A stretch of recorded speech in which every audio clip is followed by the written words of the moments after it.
ဘုရားဘာသာနဲ့တခြားဘာသာအဓိကကွာခြားချက်ကလူတွေဘာကြောင့်ဖြစ်ရတယ်လဲဆိုတဲ့လောကကြီးကဘာကြောင့်အခုလိုဖြစ်ရတယ်လဲ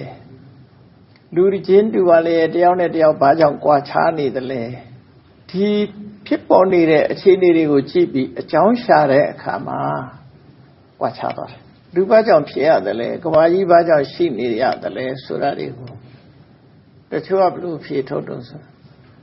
တကူရှင်ကြီးဖန်ဆင်းလို့ဆိုတဲ့အကြောင်းကိုသူရှာတယ်မှန်ပါဗျာတကူရှင်ကဖန်ဆင်းတယ်ဆိုအဲ့ဒါကိုရှင်းတော့တဲ့ဣတ္တရနေမာနဝါဒလို့ခေါ်တယ်မှန်ပါဗျာဣတ္တရဆိုတာကဘာကြီးကိုစိုးမိုးအုပ်ချုပ်နိုင်တဲ့တကူရှင်ကြီးကနေမာနသူ့စိတ်တိုင်းရဖန်ဆင်းလိုက်တယ်မှန်ပါဗျာဖန်ဆင်းလိုက်လို့လူတွေနဲ့တက်ရှိတက်မဲ့အရာတွေကပေါ်ထွန်းလာတယ်လို့သူတို့ယူဆတယ်မှန်ပါဗျာအဲ့ဒါအကြောင်းရှာတာပဲဖြစ်တယ်မှန်ပါဗျာနောက်တစ်ခုကဒါတွေက accident တဲ့အကြောင်းမရှိဘဲနဲ့သူကသူဖြစ်လာတာပါလို့ဖန်ဆင်းရှင်ဝါဒကိုလက်မခံတဲ့ပုဂ္ဂိုလ်တွေက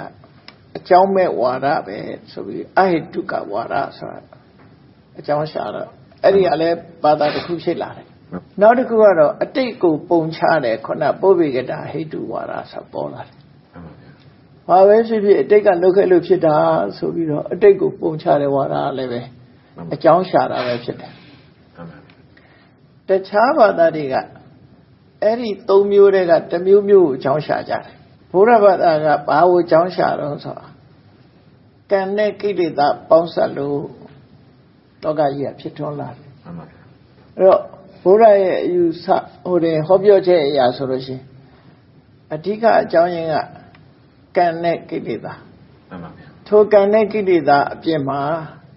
ရုပ်ကိုဖြစ်စေတတ်တဲ့ကံစိတ်ဥတုအာဟာရဆိုတဲ့အကြောင်း၄မျိုးမှန်ပါဗျာနန္တရားကိုဖြစ်စေတတ်တဲ့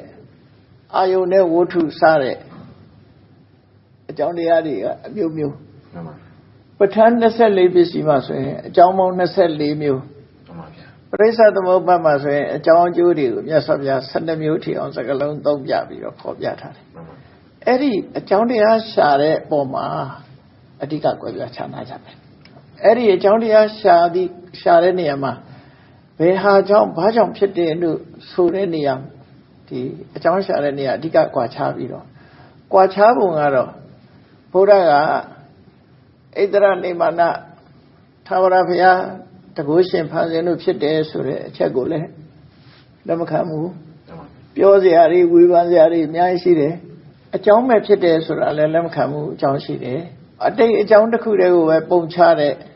ဝါဒမျိုးလည်းလက်မခံဘူးတကယ်ကတော့အကြောင်းဆိုတာမျိုးမျိုးရှိတယ်အတိတ်ကအကြောင်းလည်းပါမယ်ပစ္စုပန်အကြောင်းလည်းပါမယ်အဲ့ဒီအကြောင်းတွေကြောင့်သာလျှင်တတ္တလောကကြီးနဲ့ဩဃတလောကကြီးတွေကဖြစ်ထွန်းနေတာလို့မြတ်စွာဘုရားရှင်းပြတယ်အဲ့တော့အကြောင်းအကျိုးရှာတာချင်းကြွားခြားတယ်လို့သူတို့ပြော